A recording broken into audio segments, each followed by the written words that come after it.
Мені 18, і я маю творити за тих, хто більше не може.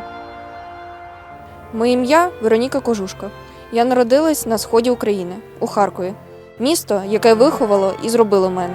Я навчаюсь в університеті, малюю, читаю сучасну і стару українську літературу, пишу прозу і вірші, займаюся ліногравюрою і всім, що може бути якось причетним до мистецтва. Моя свідомість, на відміну від життя, не змінилась кардинально після початку повномасштабного вторгнення. Відбулись метаморфоза і дорослішання. Цієї б зміни не було, але це тепер частина моєї історії, однієї з мільйонів.